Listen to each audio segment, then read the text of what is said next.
खंडपड़ा सहर में गजलक्ष्मी पूजा अनुष्ठित। खंडपड़ा सहर में यही वर्ष रामचंद्र उच्च विद्यालयर 6टी मैट्रिक बैच सहपाठी मान पक्षर गजलक्ष्मी पूजा मंडपर आयोजन कर आज बुधवार संध्यारे मिलित भाव भसाणी जनापड़ी।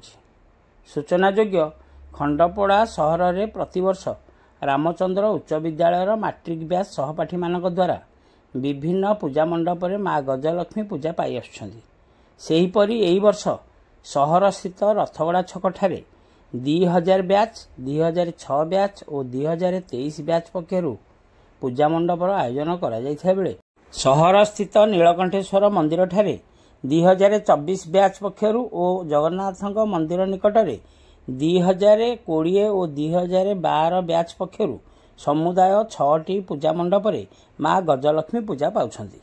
गत 2 दिन धरी यही पूजा चालू रही बेले लगाण वर्षा किंतु रंगारंग कार्यक्रम को फिका पकाई देछि।